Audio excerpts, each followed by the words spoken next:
In the winter of 1836, the sea off the coast of Portland, Maine, was a creature of gray moods and sudden violence. It was a place of unforgiving granite shores and churning, slate-colored water that could steal the heat from a man's body in minutes. Upon a lonely islet of rock, known as Greyhaven, a stone lighthouse stood against the endless assault of the Atlantic. It was a vital beacon, a promise of safety for ships navigating the treacherous shoals. Its light was meant to be as constant as the tides themselves. But in early December of that year, the light went out. The first reports were scattered, dismissed as tricks of fog or the tired eyes of sailors. A merchant vessel, the Sea Serpent, noted in its log on December the 3rd that the Greyhaven light seemed weak, sputtering against the gloom. 2 days later, a fishing boat returning to harbor reported seeing nothing at all where the powerful beam should have been. By the 7th of the month, a full week after the last confirmed sighting of its lamp, a consensus of fear settled over the port. The tower stood dark.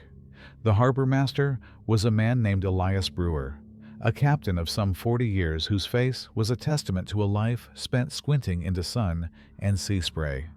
He was not a man given to flights of fancy. A dark lighthouse meant one of two things: a catastrophic failure of the lamp mechanism or a terrible misfortune befalling its keeper. The keeper was Edwin Mallory, a reliable man who had tended the light for 3 years with his wife Catherine and their 2 young children, Jonathan and Emily.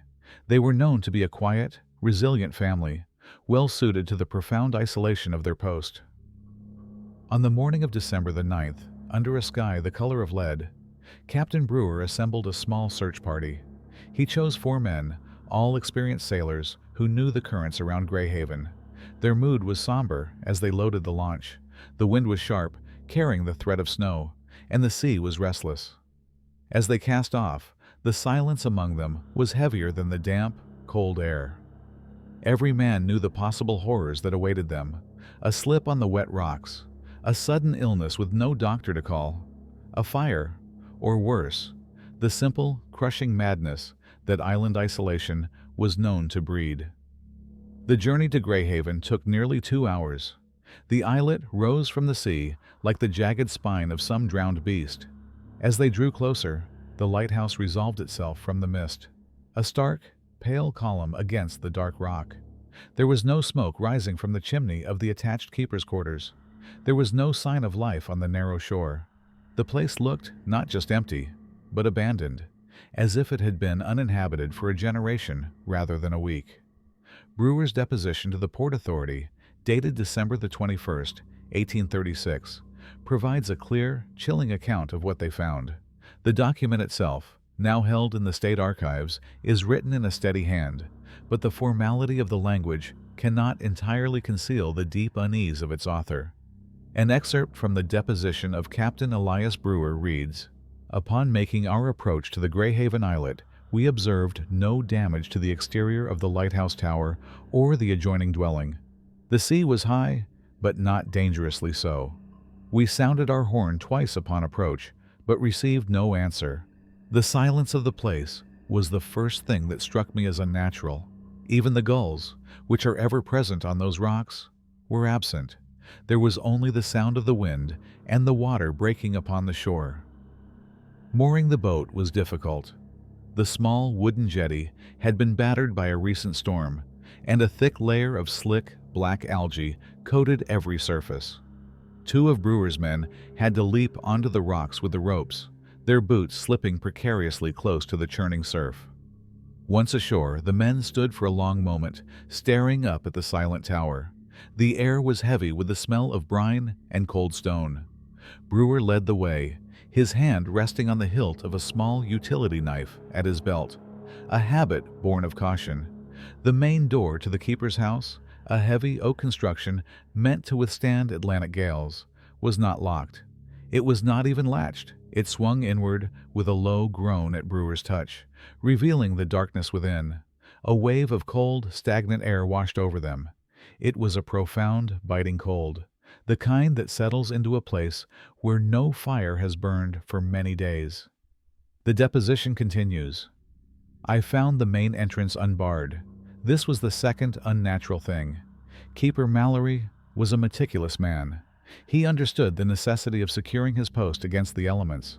For his door to be left open to the sea air suggested either great haste or a profound neglect of duty, neither of which was in his character.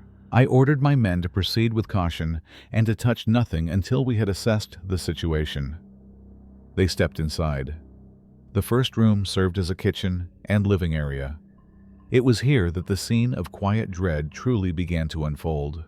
A single whale oil lantern sat on the center of a simple wooden table, its flame burning so low it was nearly extinguished. It cast a weak, flickering yellow light, creating long, dancing shadows that seemed to hide in the corners of the room. On the table, 4 plates of food sat untouched. There was salted fish and hardened biscuit, the meal cold and congealed. 4 chairs were arranged around the table, one of them slightly pushed back, as if its occupant had just stood up. A woman's woolen shawl was draped over the back of that chair. Brewer walked slowly around the room. The fire in the hearth was a mound of gray, lifeless ash. A stack of children's books sat on a small shelf, their spines neat and orderly. A sewing basket rested on a stool by the fireplace. A needle still threaded through a piece of linen, mending a child's sock. Everything was in its place, yet the profound sense of wrongness was suffocating. This was not the scene of a struggle or a violent intrusion. It was a scene of sudden, inexplicable departure. It was as if the Mallory family had simply vanished in the middle of their evening meal. One of Brewer's men, a young sailor named Thomas, pointed to the floor near the hearth. A small cloth doll lay face down on the stone flags.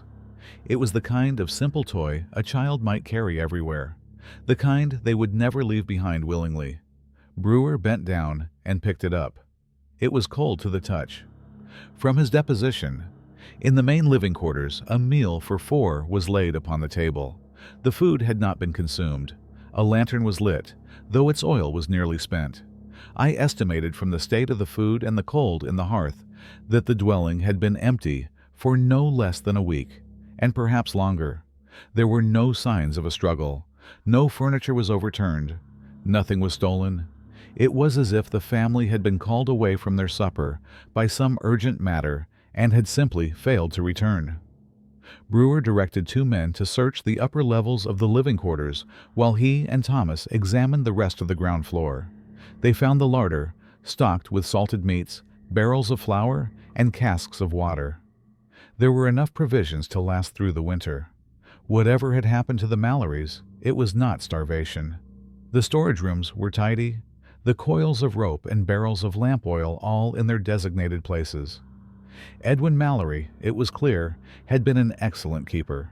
A shout came from upstairs. Brewer and Thomas mounted the narrow wooden staircase, their boots echoing in the stillness. The 2 bedrooms were on the 2nd floor. The first, belonging to Edwin and Catherine, was as orderly as the rooms below. The bed was neatly made, a thick quilt pulled up to the pillows. A well-worn Bible sat on a small nightstand, a ribbon marking a passage in the Book of Psalms. A sea chest at the foot of the bed was closed and locked. It was a room of quiet, domestic peace, made terrifying by its emptiness. The 2nd bedroom was for the children, Jonathan and Emily. It was smaller, with 2 narrow cots against the far wall, and it was here that the first truly bizarre piece of evidence was found. One of Brewer's men stood in the center of the room, his face pale in the dim light from the hallway. He pointed to the wall beside Jonathan's bed. Brewer stepped closer. Scratched into the plaster were a series of strange, unsettling symbols. They were not letters, nor were they drawings of ships or fish as a young boy might make. They were complex, geometric patterns, full of sharp angles and interlocking spirals. They seemed to follow no discernible logic, yet they were carved with a desperate, repetitive force. The plaster was gouged so deeply that the dark lath beneath was visible, and on the floor, directly below the markings, were small, dried flecks of brown and red. From the deposition, in the children's sleeping quarters, we discovered a series of markings etched into the wall beside the male child's cot. The patterns were of a strange and disturbing nature, unlike any alphabet or symbol I have ever witnessed. Upon closer inspection of the floor beneath these carvings, I observed what appeared to be dried blood, as well as several broken fingernails. It is my belief that the boy, Jonathan Mallory, made these marks himself, using his own hands, until his fingers bled. A deep, primal chill settled over Brewer, colder than the winter air. He was a man of the sea. He had seen death in many forms. He had seen the aftermath of storms and the grim results of shipwrecks. But this was different. This was a quiet, creeping horror that had no name. He stared at the symbols on the wall, and for a moment he felt a dizzying sense of vertigo, as if he were looking at something man was not meant to see. Leaving the men to finish their search of the living quarters, Brewer proceeded alone into the base of the lighthouse tower itself. The air grew colder still, the smell of damp stone and salt more intense. He began the long, winding ascent up the cast-iron spiral staircase. His footsteps rang out in the confined space, the only sound besides the faint, mournful howl of the wind outside. He climbed past landing after landing, the small, thick glass windows offering only glimpses of the churning gray sea below. He finally reached the lantern room at the very top. It was a space of mechanical precision. The great Fresnel lens, a masterpiece of glass and brass, stood immaculate. It was clean, polished, and perfectly aligned. The clockwork mechanism that rotated the lamp was wound and in perfect working order. The reservoirs were full of high-quality whale oil. Everything was ready. The lamp had not failed. It had simply not been lit. This, for Brewer, was the most damning evidence of all. A lighthouse keeper's duty was sacred. To fail to light the lamp was the gravest sin a keeper could commit. It meant ships could be wrecked and lives could be lost. Edwin Mallory would have sooner cut off his own hand than neglect his duty. Whatever had happened on this island, it had been powerful enough to make a good man abandon his post, abandon his family, and let his light go out. Brewer descended the stairs slowly, his mind reeling. Nothing made sense. No storm could account for a family disappearing from inside a locked house. No sickness could explain the strange symbols scratched into the wall. No pirate or marauder would have left behind valuable supplies and provoked no struggle. He returned to the main living area. His men had found nothing else of consequence. The house was a perfect, preserved portrait of a family life that had abruptly ceased to exist. As he stood by the table, his gaze fell upon the keeper's desk in the corner. It was a small, functional piece of furniture, its surface neat except for one item. It was the official Greyhaven Lighthouse logbook. It was bound in thick, dark leather, and it was open. A quill pen lay beside it, its nib slightly askew, as if dropped in a hurry. The page was covered in handwriting. Brewer leaned closer. The entries at the top of the page were written in Edwin Mallory's familiar, precise script. They were records of weather, wind direction, and passing ships. But as Brewer's eyes traveled down the page, the writing became erratic. The lines slanted, the letters misshapen and desperate. It was the writing of a man whose hand was shaking uncontrollably, the writing of a man losing his grip on sanity. Brewer did not read the final entry then. He noted it was there, a frantic scrawl at the bottom of the page, the ink blotted and faded in one corner, as if a tear had fallen upon it. He knew this book was the only real evidence they had. It was the only voice left to tell the story of what had happened to the Mallory family. From the final section of his deposition, I have recovered the keeper's logbook, which I have submitted to the Port Authority as the sole piece of evidence retrieved from the site. I cannot speculate as to the fate of Keeper Mallory, his wife, or his children. I can only state for the record what I observed. A home abandoned in haste, but without violence. A larder full of provisions. A child's toy left on the floor. Unnatural markings on a bedroom wall. And a perfectly functional lamp that had been left to go dark. We left the islet as dusk began to fall. As we sailed away, the dark tower of Greyhaven stood against the winter sky. I did not look back. I do not intend to ever return. Captain Brewer and his men returned to Portland that evening, the logbook wrapped carefully in oilcloth. As they entered the harbor, the warm lights of the city seemed a world away from the cold, silent rock they had just left behind. The mystery of the Mallory family had begun. The dark tower they left behind held its secrets. and the only key was a book filled with a good man's descent into madness, its final pages waiting to be read. In the cold, salt-scrubbed office of the Portland harbor master, the Greyhaven logbook sat upon Captain Brewer's desk like an accusation. It was a heavy, ledger-sized volume, bound in black leather that was stiff and warped from years of exposure to the damp sea air. Its pages, thick and fibrous, smelled of mildew, whale oil, and the faint, lingering scent of the cold, empty house from which it had been taken. For days after its retrieval, the book remained the focal point of a quiet, grim investigation. It was the only witness, the only voice that could speak for the vanished Mallory family. The initial examination was conducted by Captain Brewer himself, along with a clerk from the Port Authority, a man named Silas Croft, whose neat, meticulous nature was perfectly suited to the task. They handled the book with a reverence usually reserved for Scripture. They saw it not merely as a record of weather and tides, but as the final testament of a man they had known and respected.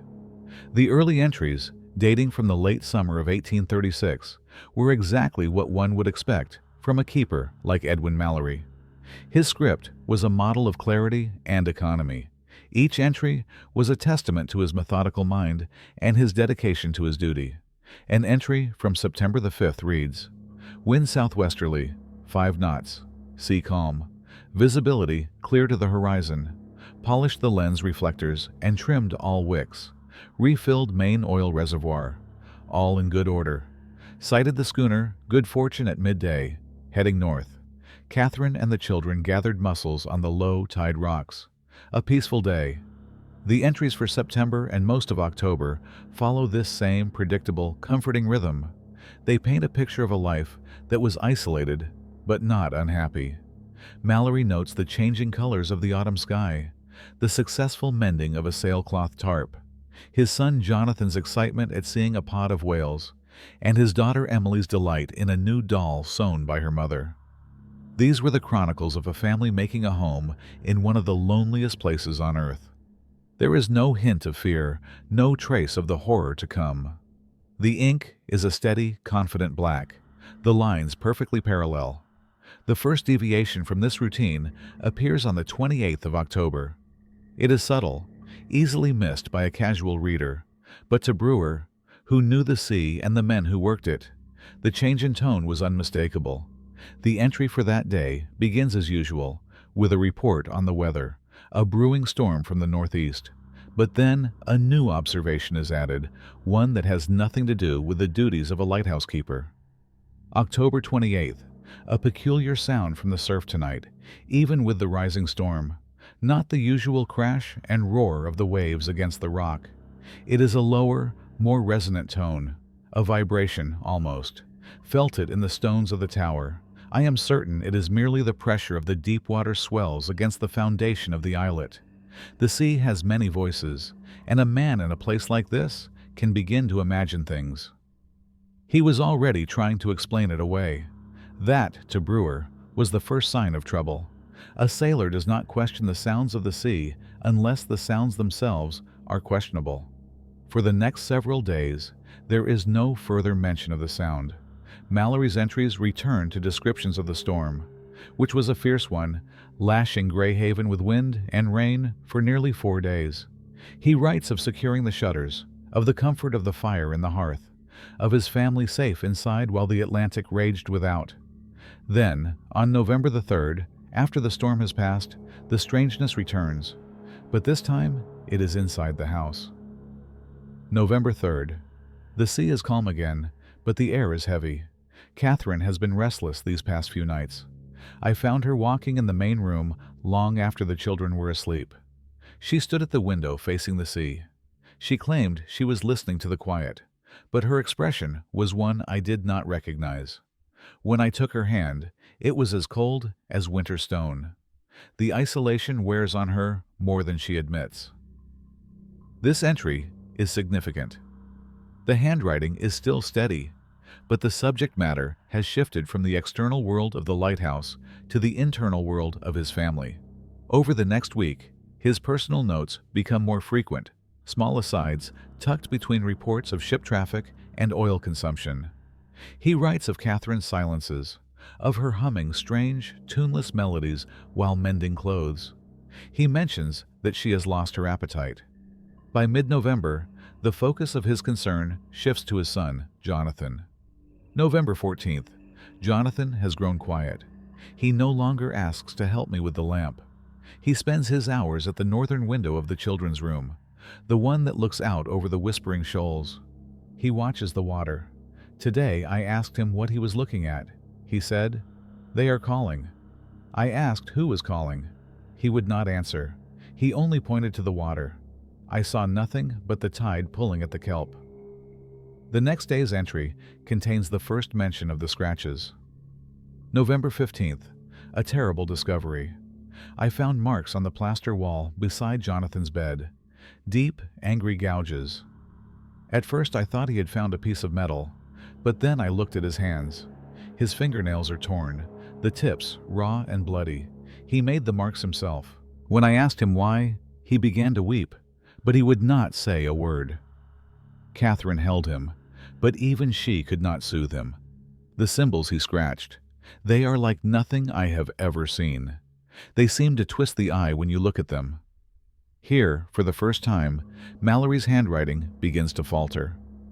The letters become slightly larger, the pressure of the quill on the page heavier, as if he is gripping it with white-knuckled force. The disciplined keeper is giving way to the terrified father. Silas Croft, the clerk, had to put on his spectacles and lean close to the page, tracing the words with a trembling finger. The entries for the third week of November are a chilling chronicle of a family coming undone. The logbook, meant to be an objective record for the lighthouse service, becomes a desperate private diary. November 18th. The sound is constant now. It is not just in the rock. It rises from the sea itself, a discordant song that seems to come from all directions at once. At night, it feels as if it is inside the very walls of the house. I am the only one who seems to find it disturbing. Catherine says it is beautiful. She hums along with it now. It is the same tuneless melody as before. November 20th. Catherine spoke in her sleep last night. But it was not her voice. It was deeper, guttural. And the words were not English, nor any language I know. It sounded like a series of clicks and long, drawn-out groans. I shook her awake, and she looked at me with no recognition in her eyes. Then she blinked, and she was herself again, asking me why I had woken her. She remembered nothing. November 22nd. Jonathan will not stop scratching. I have had to bind his hands in cloth at night. He cries in his sleep. Emily, my poor, sweet Emily, hides beneath her covers and will not come out. She says she is afraid of the songs Jonathan sings. I have not heard him sing.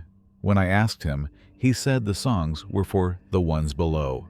The methodical reports on weather and ships are now mere footnotes, scrawled hastily at the top of the page. The bulk of each entry is a frantic, terrified account of the psychological siege upon his family. The ink is often smudged, and in one place, a dark, circular stain has bled through the page. Brewer and Croft stared at it, a silent, unspoken question hanging in the air between them. Was it seawater or a tear? The final week of entries is where the keeper's practice prose collapses entirely into the fragmented thoughts of a man on the edge of madness. The handwriting is almost illegible, a frantic scrawl that slants violently across the page. November 26th. They want in. The voices from the water are louder. They call our names, Edwin, Catherine, Jonathan, Emily. They know our names. How can they know our names? I barred the door, but the sound comes through the stone. November 27th. I saw a face in the waves today, just for a second. It was not human. It was pale and wide, with eyes like polished stones. I must be going mad. It is the isolation. It is the wind. It has to be. November 29th. Catherine opened the door last night. I found her standing on the rocks, just at the edge of the water. The tide was coming in. She was speaking to the surf, using that other voice. I had to drag her back inside. She fought me. She has never been so strong. She said I was keeping her from her real family. November 30th. Jonathan has chewed through his bindings. There are new marks on the wall, And this time, he used his own blood to trace them. They are the same symbols. They are everywhere now. I see them when I close my eyes. The sea is not the sea. It is something else. It is a door, and it is opening. After the entry for November 30th, there is a stark, terrifying change in the logbook. The next page is not filled with words. It is covered, from top to bottom, in the same complex, angular symbols that Jonathan had scratched into the wall. They are drawn in the same dark ink as the rest of the log, but with a frenzied, overlapping intensity. It is not the careful geometry of a boy's carving. It is the frantic repetition of a mind that has been completely overwhelmed. It is impossible to tell if this was Edwin Mallory trying to copy what his son had made, or if he was now drawing the symbols from his own shattered memory. This page of symbols is the last coherent thing in the Greyhaven logbook for several days. It is followed by 3 pages that have been left completely blank. Then there is the final, brief, and almost unreadable entry that Captain Brewer had noted upon his initial discovery. But as Silas Croft carefully turned the page of symbols, he made a discovery that caused him to let out a small, sharp gasp. Between the page of symbols and the first blank page, a single page had been torn from the book. It was not a clean tear. A ragged, narrow strip of paper remained, caught in the book's binding. It was clear the page had been ripped out with desperate force. There was a story on that missing page, a story that took place between the father's descent into replicating the symbols and his final cryptic message. Whatever had happened on that day, whatever event had been so terrible or so final, Edwin Mallory had felt the need to record it. And then, either he or someone else had decided it was a truth too monstrous to be left behind. The investigation in the harbor master's office came to a halt. The men stared at the ragged stub of paper, at the violent, empty space in the heart of the record. The silence in the room was absolute. Outside, the sounds of the busy port seemed a world away. The mystery of the Greyhaven lighthouse had just deepened. A missing family was a tragedy. A missing page was evidence of a secret. The investigation into the disappearance of the Mallory family reached a standstill in the early months of 1837. Edwin Mallory's logbook offered a terrifying narrative, but it was a closed loop, the testimony of a single mind spiraling into darkness. It raised far more questions than it answered. The official conclusion, recorded with weary resignation by the port authorities, was lost at sea, presumed deceased. The strange symbols, the untouched meal, the keeper's final, frantic words, these were filed away as the sad artifacts of a tragedy exacerbated by extreme isolation and mental decline. The sea, it was decided, had simply taken them, but the historical record is often a patchwork, with crucial pieces of evidence emerging long after the official narrative has been sealed. So it was with the Greyhaven case. In April of that year, nearly 5 months after the family vanished, a woman named Eleanor Vance presented herself to the harbor master in Portland. She was Catherine Mallory's younger sister, a resident of Boston who had only just learned of the tragedy through a belatedly delivered letter from a mutual acquaintance. She brought with her a small, oilskin-wrapped bundle tied with twine. Inside was a collection of letters from her sister, the last correspondence she had ever received from Greyhaven.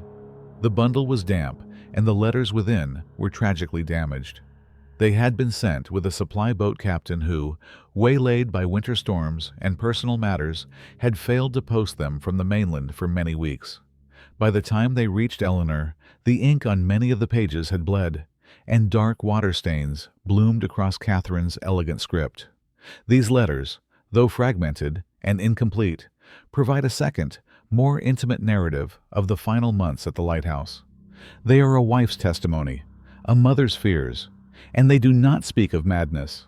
They speak of a creeping, external influence, a presence that laid siege to her home and her family, not from within, but from the gray, endless water that surrounded them. The early letters, dated from late August and September, echo the peaceful domesticity of Edwin's log. Catherine writes of the beauty of the island, a stark and lonely place that she was determined to make into a home. A letter dated September the 12th. mostly intact, reads, "My dearest Eleanor, the air here is so clean it feels as though you are breathing in the sky itself. Edwin is a fine keeper, so diligent in his duties. He polishes the great lens until it shines like a captured star. Jonathan has become a true island boy, and his face and hands are perpetually stained with salt and adventure. Little Emily has appointed herself the queen of the tide pools and rules over her kingdom of snails and crabs with a gentle hand. The loneliness is a challenge, I admit. At night, the darkness is so complete it feels like a physical thing. But the light from our tower cuts through it, and I feel safe. We are a world unto ourselves, and for now, it is a happy one." Her tone is one of resolute optimism.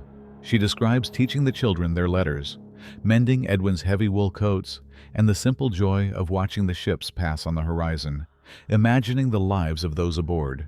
She mentions the sea often, but always with a sense of wonder and respect. It is a powerful neighbor, a source of beauty and sustenance. The change begins in a letter from late October. The paper is badly water damaged near the bottom, and several key sentences are lost to time and dampness. But what remains is chilling. October the 30th. A great storm has just passed, and the world feels washed clean. But something has changed, Eleanor. There is a sound now, one that was not here before. Edwin says it is just the tide settling, but it is not. It is a song, a low, deep music that seems to rise from the very bedrock of this place. I hear it most clearly at night, when the wind dies down. It is, I do not have the words. It is not frightening, not yet.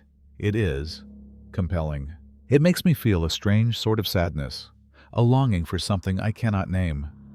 The next few lines are a blur of washed-out ink. The legible text picks up again, the handwriting slightly less steady. Wakes me from my sleep. I find myself at the window, looking out at the water. The waves seem to move in time with the song. Is it possible for a place to have a voice? Edwin worries. He sees the dark circles under my eyes. I have tried to describe it to him, but he looks at me with such concern that I have resolved to speak of it no more. He believes the isolation is affecting my nerves. Perhaps he is right, but the music is still there. This is a critical divergence from her husband's log. Edwin recorded his wife's strange behavior, her midnight wanderings, and her humming. He interpreted it all as a symptom of psychological distress. Catherine's letter, however, describes it as a response to an external stimulus, a song that only she could truly hear. She was not losing her mind. She felt she was being communicated with. The next surviving letter is dated November the 17th. The handwriting has become noticeably more hurried, the letters smaller and more cramped, as if she were trying to write down her thoughts before they escaped her. The paper is brittle, and a large portion of the right side is torn away. Eleanor, I am so frightened. The song is no longer just a sound. It is a presence. I feel it all the time now. It is a pull, a constant pull towards the shore. It whispers in my dreams, words I do not know, in a language that feels older than memory. I wake with these words on my lips, the taste of salt in my mouth. Edwin heard me one night, and the fear in his eyes? He thinks I am ill. He thinks my mind is breaking. The torn edge of the page cuts the sentence off. The text on the back of the fragment continues. Not just me anymore. It has turned its attention to Jonathan. He stands at his window for hours, staring at the shoals. He does not play. He does not speak to us. He only watches. Yesterday he told me that the mothers in the water were singing to him. He said they were lonely. When I touched his forehead, his skin was as cold as the spray from the rocks. And then there are the things he has been scratching on the wall. Edwin was horrified, but Eleanor, I have seen them before, in my dreams. They are the shapes of the words in the song. This revelation is staggering. According to Edwin's log, the symbols first appeared as a terrifying, inexplicable creation of his son. But Catherine's letter suggests that she was the original recipient of this dark knowledge, and that Jonathan was merely giving it physical form. The influence had touched her first, then moved on to her more impressionable child. The final letter in the bundle is barely a letter at all. It is a single sheet of paper, dated only the last week of November. It is horribly stained, the ink smeared in long, watery streaks. It appears to have been written in great haste, and perhaps in great fear. Only a few phrases and sentences are legible, islands of text in a sea of blurred ink. Cannot keep them out. The stone is no barrier. The children's eyes. They are not their own. Edwin tries to fight it. He reads his Bible, he bars the door, but it is already inside. It came in with the damp. It came in with the sound. He thinks we are his family. Not the sea. It is a cradle, waiting. Wants us back. The final legible words on the page are a desperate, smeared plea. Eleanor, burn this. This was the last piece of writing from Catherine Mallory, but it was not the last thing her sister received. When Eleanor Vance presented the bundle of letters to Captain Brewer, she also recounted the manner of their arrival. The supply boat captain had delivered them to her home in Boston, bundled with a small, heavy object wrapped in sailcloth. He said a quiet, somber man, the lighthouse keeper, had given him the package on his last supply run in late October and paid him extra to ensure it reached his sister-in-law. Inside the sailcloth, Eleanor had found a small, smooth, dark stone, the kind worn by the sea for centuries. It was unremarkable, except for one thing. Etched into its surface, with crude, sharp lines, was one of the very same symbols that Jonathan had been scratching into the lighthouse wall. Eleanor Vance's testimony, recorded by Silas Croft, states, "The captain told me that when Keeper Mallory gave him the package, he looked pale and distracted. He said only, 'Give this to Eleanor. Tell her it is a key. She will know what it is for when the time comes.' I did not understand. I still do not. The stone feels wrong. It is cold, colder than it should be, and sometimes, when I hold it, I think I can hear a faint, distant singing. I have kept it locked in a box ever since." The existence of the stone, carved and sent weeks before Jonathan Mallory began his frantic carvings, shattered the official theory of the family's decline. This was not a case of shared madness born of isolation. It was evidence of a premonition. Edwin Mallory, the rational, dutiful keeper, had known something was wrong long before he began documenting his family's descent in his log. He had tried to send a warning, a cryptic message in a language he himself did not seem to understand. The fragmented letters of his wife and the strange, cold stone he had sent to her sister formed a terrible harmony. They told a story not of a family that had lost its way, but of a family that had been found by something else, something ancient, patient, and hungry, that sang to them from the deep. The logbook had been a record of the symptoms. Catherine's letters were a testament from the heart of the sickness itself, and the torn-out page in Edwin's log now loomed larger than ever, a silent testament to a day when the singing from the sea was finally answered from within the stone walls of Greyhaven Light. The accounts of Edwin and Catherine Mallory provided a framework of terror, a duet of parental fear and creeping dread. But the true heart of the Greyhaven tragedy lies with the two smallest victims, Jonathan and Emily. They were not merely witnesses to their parents' ordeal. They were central figures in the unfolding horror.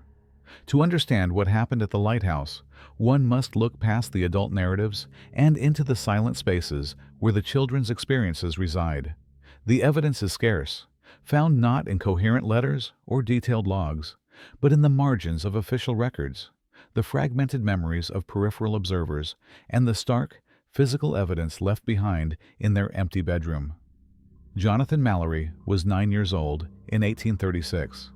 Parish records from their time on the mainland describe him as a bright, inquisitive boy.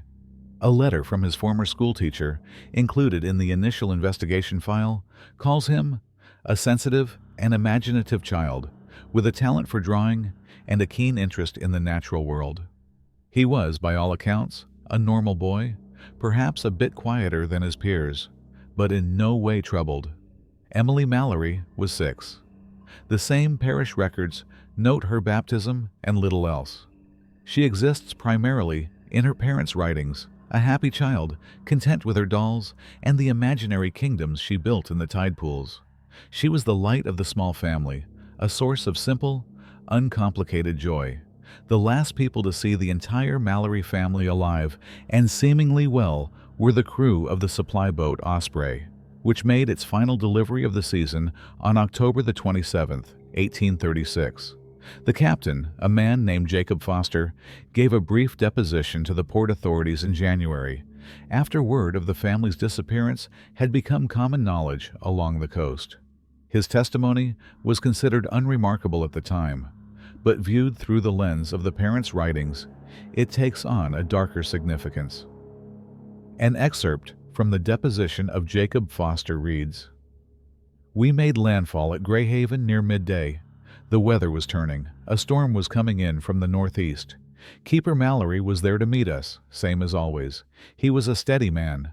We unloaded the supplies, flour, salt pork, lamp oil, and a few crates of personal goods from the mainland. His wife, Mrs. Mallory, came out of the house. She seemed distracted. Her eyes kept going to the sea, even when I was speaking to her. She looked pale. I assumed she was worried about the coming storm."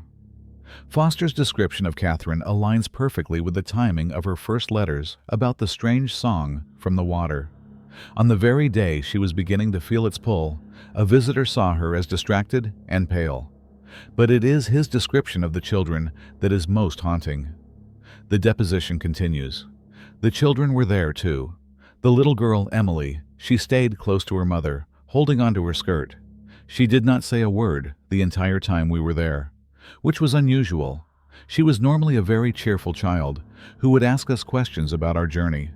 The boy, Jonathan, was different. He was not on the landing with the others. He was standing farther up the rocks, much closer to the tower. He was just staring out at the water, at the shoals to the north. He never once looked at our boat. He was completely still, like a statue. I called out a greeting to him, but he gave no sign that he heard me. The keeper, Mr. Mallory, noticed me looking at his son. He said the boy had become a great admirer of the sea. There was an edge to his voice, though, a worry. As we cast off, I looked back. The keeper and his wife were heading back to the house, but the boy was still on the rocks, in the same spot, watching the water. This was October the 27th. One day, before Edwin Mallory would make the first unusual entry in his log about the strange vibrations in the stone. One day before Catherine would write to her sister about the compelling, sad music from the deep. Jonathan, it seems, was already listening. His stillness, his fixation on the water, it was not the idle daydreaming of a child. It was the focused attention of someone receiving a message. He was the first to fall silent, the first to truly answer the call. The most disturbing piece of physical evidence connected to the children remains the symbol scratched into the bedroom wall. For decades, they were dismissed as the nonsensical carvings of a disturbed child. But in the early 20th century, a copy of the symbols, sketched by Captain Brewer in the appendix of his official report, was examined by a professor of antiquities at Harvard University. The professor, Dr. Alistair Finch, noted a troubling resemblance between the Greyhaven symbols and certain pre-cuneiform glyphs found on Mesopotamian tablets, glyphs associated with ancient water deities of a particularly malevolent nature. From a letter by Dr. Alistair Finch to the Maine Historical Society, dated 1911, the patterns are not identical to any known script, but the structural motifs are highly suggestive. They possess what we call a recursive geometry, where patterns repeat within themselves, creating an effect of infinite depth. This is a common feature in symbolic systems designed to represent concepts that defy rational comprehension, such as eternity or cosmic chaos. In several ancient traditions, such symbols were not considered mere representations. They were believed to be conduits, doorways through which power could be channeled or influence exerted. To find such a complex and archaic symbology scratched into a wall in 19th century Maine is, to put it mildly, inexplicable. The child could not have invented this. He was copying something he had seen, either in a book or in his own mind. There were no such books at the Greyhaven Lighthouse. The Mallory's small library consisted of the Bible, Shakespeare, and a few volumes of nautical charts and almanacs. Jonathan was not copying something he had seen in a book. He was transcribing something he was being shown. The source was not ink and paper. It was whatever lurked in the whispering shoals he watched so intently from his window. The blood and broken fingernails found at the base of the wall attest to the furious, obsessive nature of his work. This was not a child's idle scratching. It was a compulsion, an act of desperate, painful creation. In his letter, Catherine wrote that she had seen the symbols in her dreams, and that Jonathan was giving them form. He was the artist for the family's shared nightmare. And what of Emily? In the shadow of her brother's terrifying transformation, the younger child all but disappears from the record. She is a ghost in the narrative, present only through the worried asides of her parents. Edwin's log mentions that she hid under her covers, afraid of the songs Jonathan sings. Catherine's letters speak of her clinging to her skirts, a silent, fearful child. But there is one piece of evidence, easily overlooked, that speaks directly to Emily's experience. It was the small cloth doll found lying face down on the floor of the main room by Captain Brewer's search party. The doll was entered into the official inventory of items recovered from the lighthouse and was stored in an evidence locker for years before being transferred to the archives of the Maine Historical Society, where it remains today. It is a simple thing, made of homespun linen and stuffed with raw wool, with button eyes and a mouth stitched in red thread. In the 1980s, a museum curator was preparing the doll for a new exhibit on maritime life when she noticed something odd. The doll's simple dress, a faded blue calico, was stiff in several places. Believing it to be water damage, she sent it for textile analysis. The results were unexpected. The stains were not from seawater. They were from wax.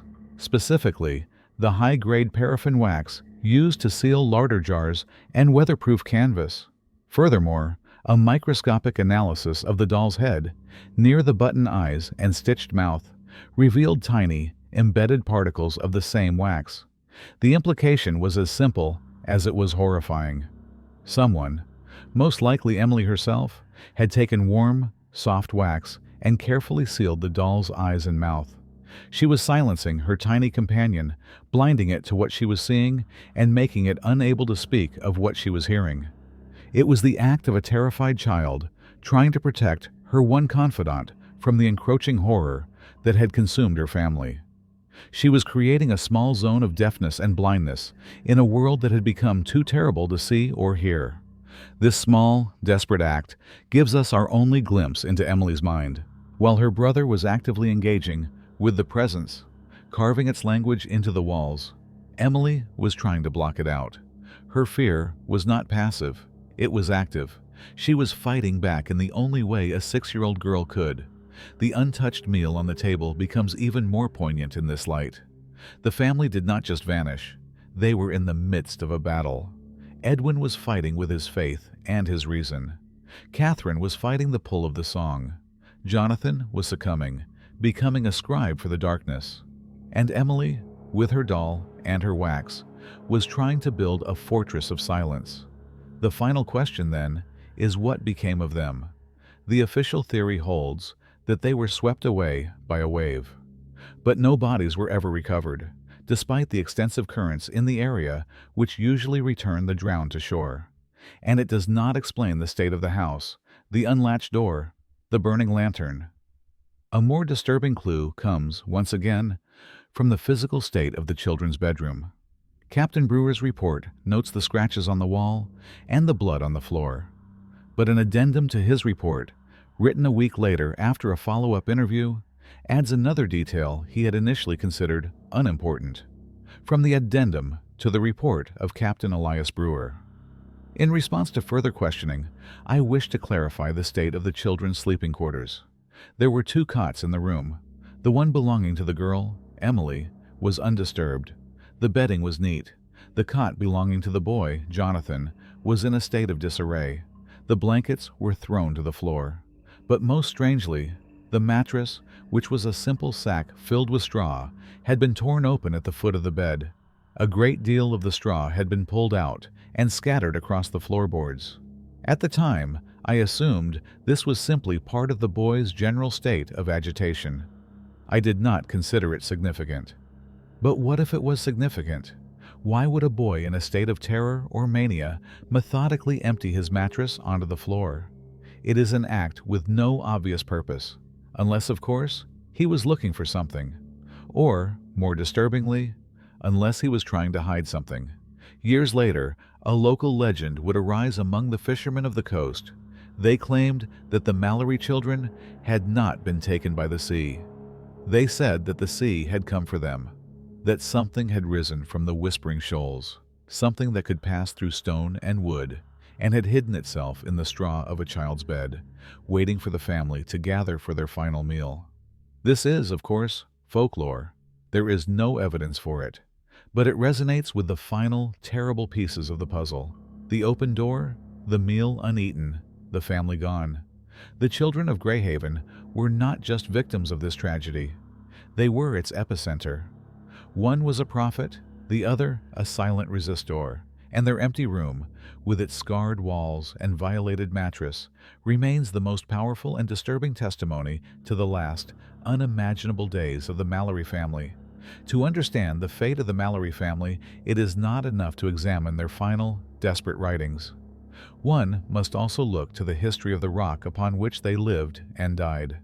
The islet officially named Greyhaven on 19th century nautical charts was, for generations prior, known by a different and more ominous name among the local fishermen and sailors. They called it the Cradle, and the treacherous, half-submerged labyrinth of rocks that surrounded it was known as the Whispering Shoals. These were not names born of affection. They were warnings, passed down in quiet tones in waterfront taverns and aboard ships navigating the fog-shrouded coast. Long before the lighthouse was ever conceived, the waters around the islet were considered cursed. Seasoned captains would plot their courses miles to the east, even in clear weather, to avoid the place. The reasons were rooted in a deep and persistent folklore, a collection of tales that spoke of the area's unnatural properties. The most common belief centered on the sound that gave the shoals their name. It was said that on still, quiet nights, especially when the fog was thick, a low, whispering sound would rise from the water. It was not the sound of wind or waves. It was described as something more complex, almost musical, a chorus of voices just below the threshold of understanding. Some sailors claimed to hear their own names called out on the mist. Others spoke of a sound like a lullaby, sung in a language that was not human. To hear the whisper was considered a terrible omen. Ships that strayed too close to the shoals were often lost, even when conditions were not particularly dangerous. They would be found wrecked upon the rocks, their hulls breached, with no clear explanation for the navigational error. A formal account of this phenomenon can be found in the ship's log of the revenue cutter Hamilton, dated 1821, more than a decade before the lighthouse was built. The cutter was responding to the wreck of a merchant brig, the Eleanor Dane, which had run aground on the shoals. An excerpt from the log of the cutter Hamilton, November 4th, 1821, reads, "At dawn, we located the wreck of the Eleanor Dane hard upon the northern rocks of the islet. The ship is a total loss, her back broken. We launched the longboat and found 3 survivors clinging to the mast. They were alive, but in a strange state. Their bodies were numb with cold, but their minds seemed colder still. They did not speak. Their eyes were wide and vacant. One of them, the first mate, was humming a low, repetitive tune. He hummed this same tune without pause for the entire journey back to Portland. When asked what happened, the captain, a man of good repute, could only say that they had been sung onto the rocks. He said a beautiful, sad song had come from the water, and he had steered toward it, believing it was a sign of a safe harbor. The captain's words were dismissed as the delirious ramblings of a man who had suffered a great trauma. But his story was not unique. It was merely the first to be officially recorded. The Whispering Shoals did not just wreck ships, they seemed to lure them to their doom. This dark reputation extends even further back, beyond the memory of the European settlers, into the traditions of the Mi'kmaq people who had fished and lived along this coast for centuries. They had a name for the islet, a name that translated roughly to the Rock of the Lost Children. They never camped there, and their oral traditions contained stark warnings against it. A valuable, if biased, insight into these beliefs comes from the journal of a French Jesuit missionary, Father Laurent Dubreuil, who worked in the region in the mid-18th century. His journal, intended to document the customs of the native people for his superiors in Quebec, unintentionally preserved a piece of the folklore that would become terrifyingly relevant a century later. From the journal of Father Laurent Dubreuil, circa 1748, the savages have a most peculiar and godless superstition regarding a small, barren island of rock several miles from the coast. They will not land upon it, nor will they fish in the waters that surround it, which they claim are the domain of spirits they call the ones who were taken. Their legend states that these were once people of the land in a time before memory, but a great sorrow or crime, the details of which are now lost, caused the sea to claim them. They were not drowned in the Christian sense. They were changed.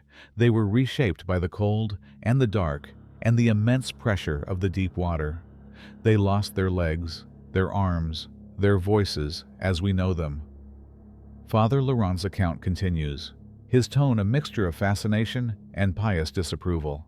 They believe these spirits are filled with a profound loneliness and a desperate longing for the world of air and light they have lost. They cannot return, but they can call to those on the surface. They sing from the deep, a song of terrible sadness that can break a man's will and lead him to the water. They are envious of the living, and most of all, they are envious of children, who remind them of the families they no longer have. Their greatest desire is to gather new children to themselves, to pull them down into their cold, silent world. The savages draw strange, angular symbols on pieces of driftwood and cast them into the sea as offerings, hoping to placate these hungry spirits. It is a dark and pagan fancy, but one they hold with absolute conviction. The parallels to the Mallory case are impossible to ignore. A song of terrible sadness that draws people to the water, spirits envious of families and children. The detail about the strange, angular symbols is perhaps the most chilling of all. Father Laurent, with no knowledge of the future, had documented the very mythology that seemed to play out, note for note, in the final days at Greyhaven. The decision to build a lighthouse on this particular islet, then, seems a profound act of either ignorance or arrogance. Port records from the early 1830s show a heated debate over the location. Several experienced captains argued against it, citing the place's ill reputation and the unstable nature of the rock itself. But the increasing number of wrecks on the shoals demanded action. The official position of the lighthouse service was that a powerful, modern light, a symbol of reason and progress, would banish the shadows of local superstition and make the passage safe. They believed they could impose order on a place that had only ever known chaos. They saw a dangerous rock in need of a light. They failed to consider that the danger was not the rock itself, but something that lived within or beneath it. The lighthouse was not a fortress against the darkness. It was an anchor, a permanent, year-round human presence tethered directly to a place the Mi'kmaq had known to avoid for 1,000 years. It gave the ones who were taken a constant, unwavering focus for their longing. It gave them the Mallory family. After the discovery of Father Laurent's journal by a regional historian in the 1920s, a new theory began to form, one that connected the ancient folklore to the physical evidence. The historian cross-referenced the Jesuits' description of the Mi'kmaq pictographs with the sketch Captain Brewer had made of the symbols on Jonathan Mallory's bedroom wall. The similarity was undeniable. The interlocking spirals, the sharp, unnatural angles, they were the same. The academic from Harvard, Dr. Finch, had been both right and wrong. The symbols were indeed ancient, but their origin was not thousands of miles away in Mesopotamia. It was local. It was the symbolic language of the very entity that haunted the shoals. Jonathan Mallory was not carving nonsense. He was not channeling a distant, foreign demon. He was learning the native tongue of the horror that lived just outside his window. The Whispering Shoals were not just a place. They were a presence. The name Greyhaven was a thin veneer of modernity plastered over a place with a much older and darker name. The Mallorys were not the first to hear the song from the deep. They were simply the first who could not escape it. They were trapped on the rock, in a house built to keep the storms out, never realizing that the greatest threat was the one that could whisper its way through solid stone. The Greyhaven Lighthouse was a monument to the unyielding rationalism of its time. It was conceived by men of science and commerce who believed that stone, iron, and a sufficiently powerful light could conquer any darkness, whether it be the physical darkness of the sea or the superstitious darkness of the human mind. The official records of its construction, housed in the Federal Archives, are a testament to this conviction. They are filled with engineering schematics, cost ledgers, and reports on the tensile strength of mortar. There is no room in these documents for folklore, for whispers, or for the ancient history of the rock itself. The chief architect was a man named Silas Blackwood, a respected engineer from Boston known for his pragmatic and innovative designs. His plans for Greyhaven were a model of efficiency and durability. The tower was to be a tapered cylinder of solid granite blocks, quarried from the mainland and painstakingly ferried to the islet. Its foundation would be sunk 10 feet into the island's core, a granite pin driven into a granite fist, designed to withstand the most ferocious Atlantic storms for a century or more. Blackwood saw the project not as an intrusion into a wild space, but as an imposition of order, a triumph of human will over the chaotic indifference of nature. Construction began in the spring of 1832 and lasted nearly 2 full years. It was a brutal, arduous undertaking. The islet offered no natural harbor, forcing the construction crews to build a temporary and frequently damaged stone jetty to offload their materials. They worked in punishing conditions, battered by wind and salt spray, living in crude wooden barracks erected on the only patch of relatively flat ground. The work was slow, dangerous, and demoralizing. The official construction log, kept by the site foreman, a man named Cormac O'Connell, records 3 serious injuries and 1 fatality during the project. A stonemason lost 3 fingers to a slipping block. A rigger fell from the scaffolding, shattering his leg. A laborer was washed off the jetty by a rogue wave and was never seen again. These events, while tragic, were not considered unusual for a project of this scale and difficulty. They were logged as unfortunate, but expected, costs of progress. Yet, years later, after the Mallory family disappeared, investigators revisited the construction period, seeking any clue or precedent for the strange events. They interviewed a handful of the surviving laborers. Their depositions, taken in 1837, paint a picture that the official log completely omits. They speak not of industrial accidents, but of a place that felt actively hostile to their presence. Cormac O'Connell, the foreman, was interviewed first. He was a gruff, no-nonsense man who had little patience for what he called sailors' fantasies. His testimony is grounded in the practical, but even he could not deny the strange character of the place. An excerpt from the deposition of Cormac O'Connell reads, "It was a cursed job from the start. The rock itself was the main problem. It was harder than any granite I've worked with, dulling our tools at an astonishing rate. But it was also strangely porous, full of cracks and fissures. When the tide came in, the whole island would seem to hum. It was a low, vibrating sound, like a great church organ playing a single deep note. The men complained of it, said it got into their bones, made their teeth ache. I told them it was just water moving through sea caves beneath our feet. Nothing more." O'Connell was pressed by the investigators about other sounds, about the whispers that local legend described. Whispers, aye, you'd hear things. When the wind blew through the unfinished stonework of the tower, it would howl and moan. Sometimes, when the fog was thick, a man might think he heard his name called. It's the acoustics of the place, a hollow tower on a rock in the middle of the sea.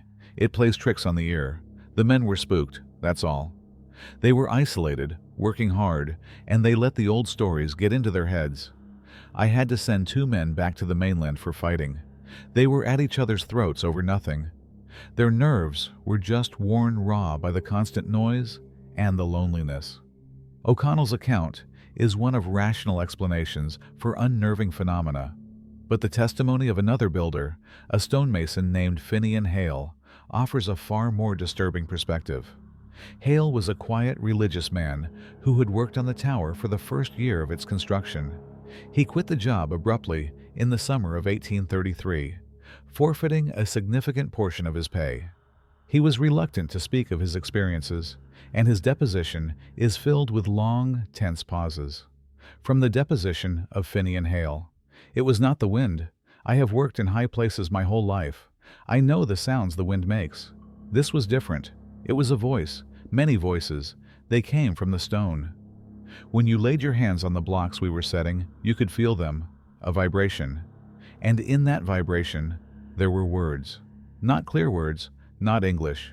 It was a murmuring, a complaining sound, like people woken from a long sleep who were angry at the disturbance." Hale's testimony grows more specific and more fearful. At night, in the barracks, it was worse. The humming from the rock would come up through the floorboards. It made it hard to sleep. And in that half-sleep, you would hear it more clearly, a sort of singing. It was a sad sound.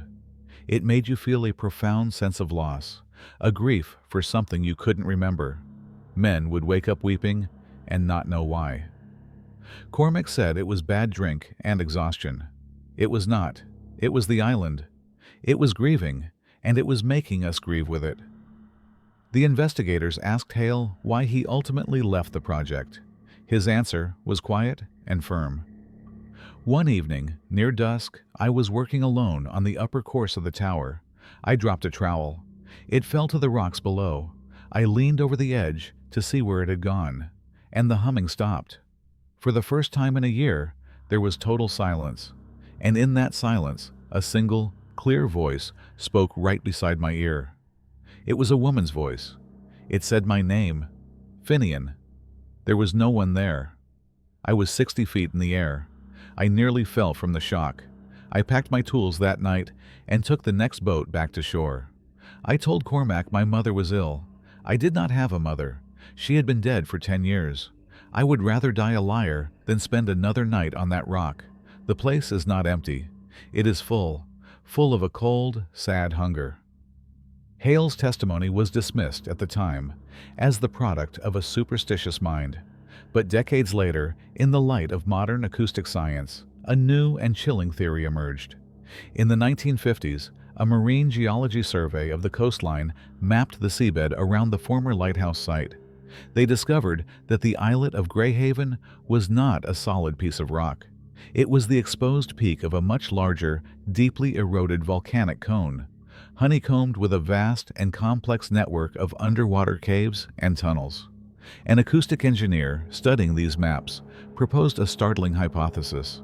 The islet was, in effect, a naturally formed and gigantic aeolian harp. As the tides rose and fell, they would force massive quantities of water and trapped air through this subterranean labyrinth at high pressure. This movement would create a powerful, low-frequency resonance, the deep, vibrating hum that the builders described. Furthermore, as the air was forced through smaller fissures and vents in the rock, it would create a wide range of higher frequency sounds, a complex, layered acoustic effect that could easily be perceived by the human ear as whispering, murmuring, or even singing. The Greyhaven Lighthouse Tower, a hollow, cylindrical structure built directly on top of this instrument, would have acted as a massive resonance chamber, amplifying these sounds and channeling them up through its stone walls. The lighthouse was not just a house built on haunted ground. The house itself was an active part of the haunting. It was a giant stone ear pressed firmly against the mouth of the Whispering Shoals. The Mallory family, unlike the construction crew, did not leave. They lived inside the instrument day and night for 3 years. They were subjected to a constant, subliminal acoustic assault. The unending, low-frequency vibrations would have had a profound and cumulative effect on their minds, inducing states of anxiety, depression, and heightened suggestibility. The higher frequency whispers would have become a constant, maddening presence in their lives. Edwin Mallory's log, Catherine's letters, They are the records of minds being systematically broken down not by isolation, but by a scientifically explainable, yet nonetheless malevolent, environmental phenomenon. The song from the deep was real. The voices in the walls were real.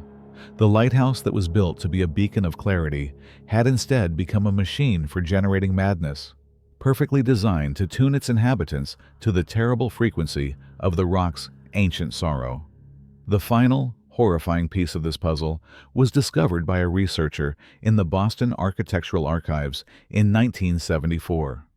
She was examining the original hand-drawn schematics for the Greyhaven Lighthouse, signed by Silas Blackwood himself. Tucked away in the corner of the detailed cross-section of the foundation, almost invisible against the intricate lines of the drawing, was a tiny, faint annotation in pencil. It was clear from the pressure and the script that it was a private note, something Blackwood had added for himself, not intended for the final blueprints. The note read, "Acoustic anomaly in foundation rock, subsonic resonance at tidal influx, a constant hum, could induce melancholia or auditory hallucination in a permanent occupant.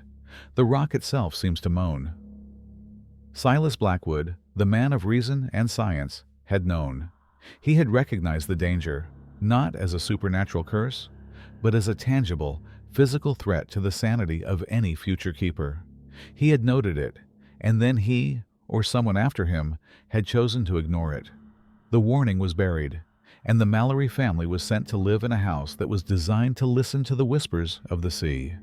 A house that would not rest until its inhabitants learned to sing along. The narrative of the Mallory family's final days must be pieced together from the shattered fragments of evidence left behind. There is no single, coherent account. There is only Edwin Mallory's logbook, with its torn-out page and its final, desperate scrawl, the chilling echoes in Catherine's letters, the meteorological data of the Coast Guard, and the silent, physical testimony of the abandoned lighthouse itself. From these disparate sources, a reconstruction of the family's last known hours can be attempted. It is a timeline of escalating horror, culminating in an act that defies rational explanation. The last dated entry in Edwin's log is November the 30th, 1836. It is a frantic, terrified description of his son's self-mutilation and his wife's psychological transformation. He writes, "The sea is not the sea. It is a door, and it is opening." Following this entry is the page filled with the frenzied, overlapping symbols, and then the ragged stub of the torn-out page. Whatever happened on December the 1st was so terrible, so conclusive, that it had to be both recorded and then violently erased from the record. We can surmise that this was the day the entity, the presence in the water, finally breached the family's defenses.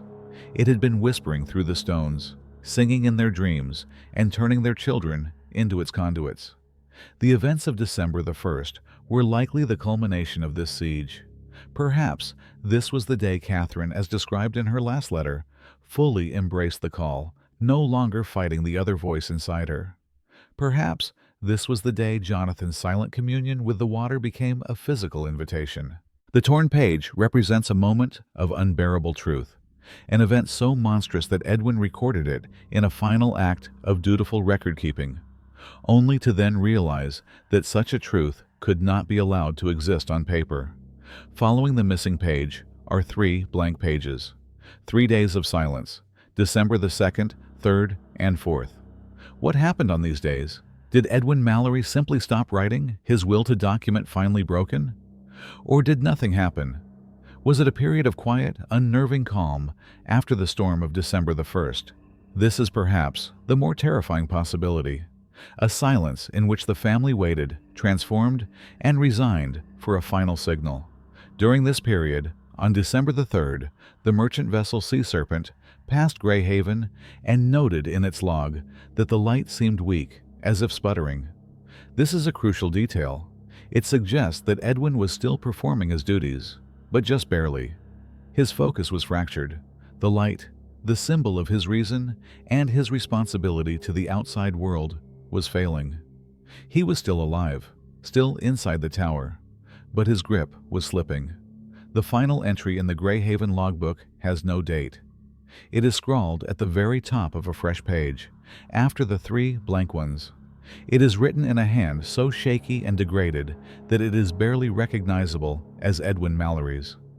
The letters are thin and spidery, the ink pale, as if the quill was nearly dry.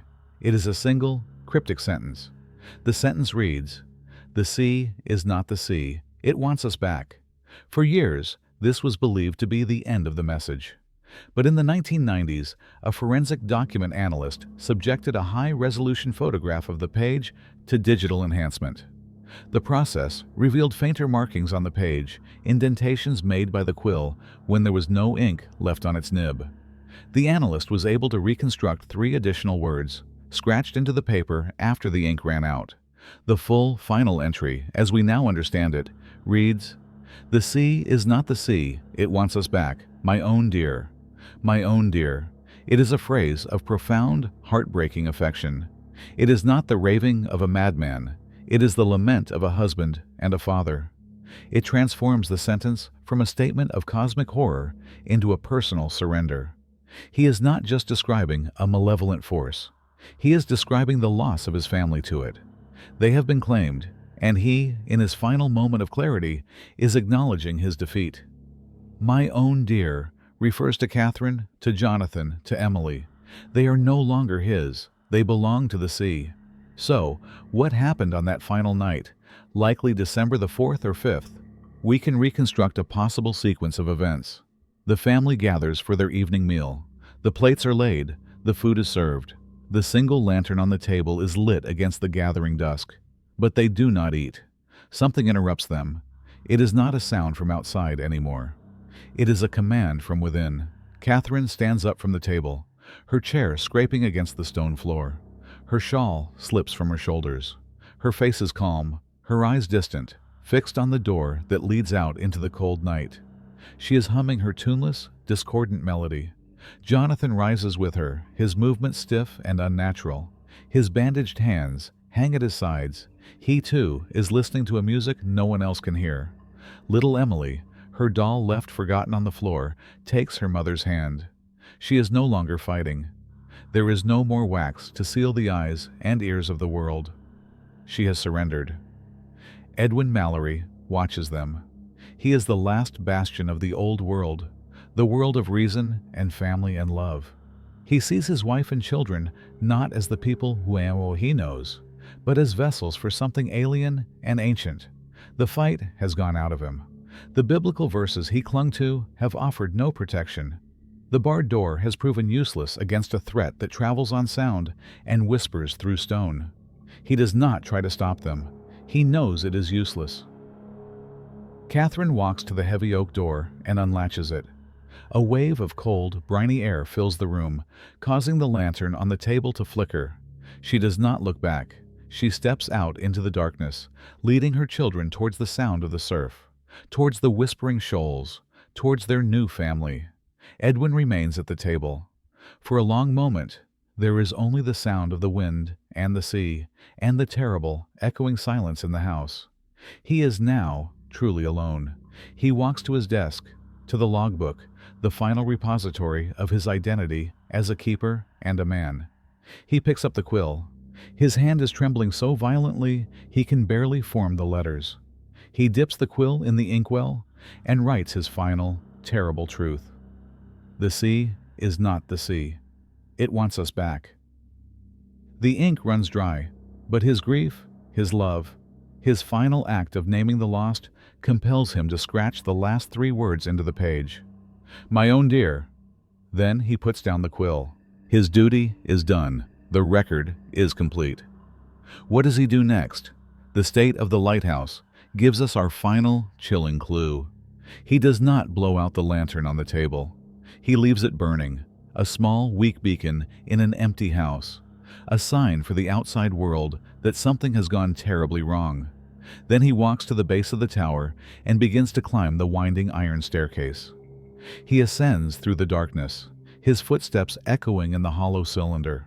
He climbs past the small windows that show only the black, churning water below.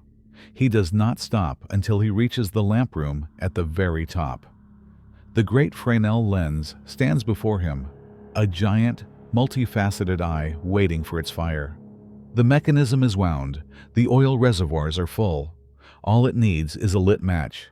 It is his sacred duty, the one thing he has dedicated his life to for the past 3 years, to light the lamp, to push back the darkness, to keep others safe.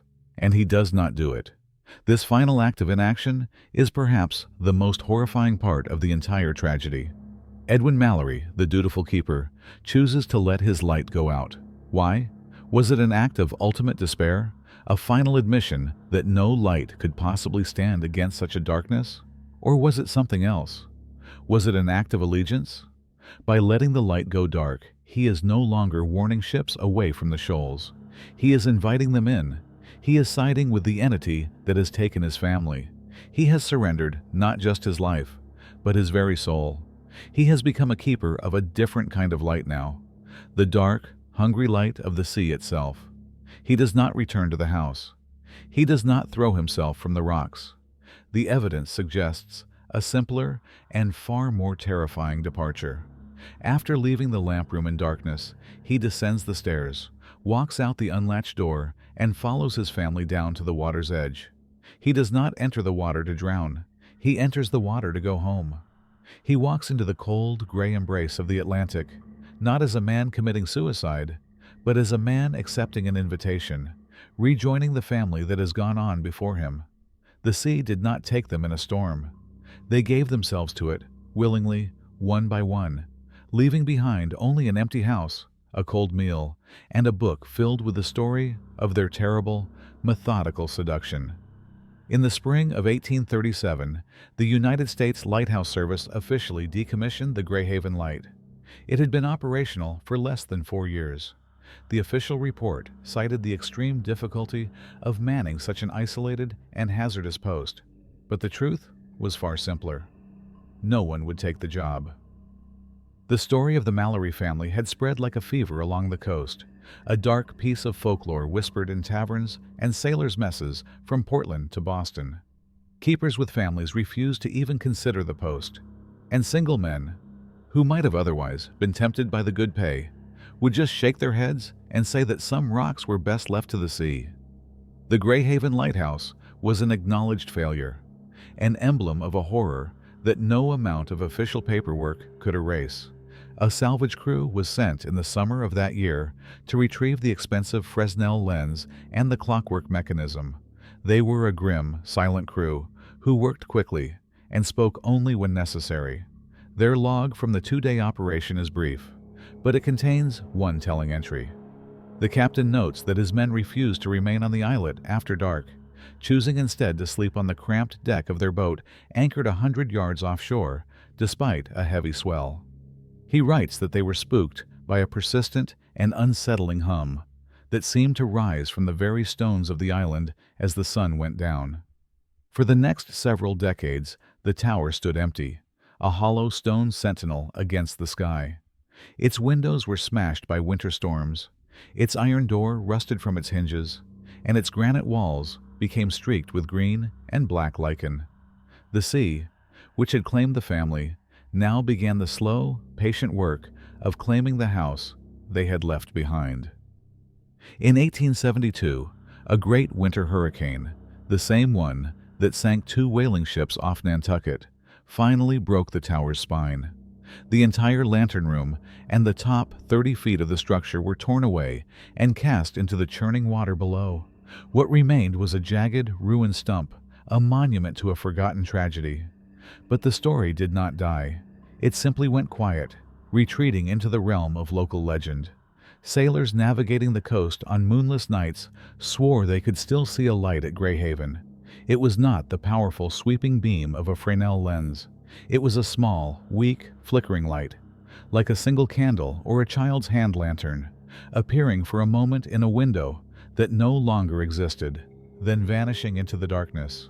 Others, when the wind was right, claimed to hear a faint, sad music carried across the water from the direction of the ruined tower. It was a sound, they said, that made the heart ache with a cold and nameless sorrow. In the 20th century, the Greyhaven mystery became a subject of renewed interest for historians and paranormal investigators. The Mallory logbook and Catherine's water-damaged letters, long dormant in state archives, were re-examined.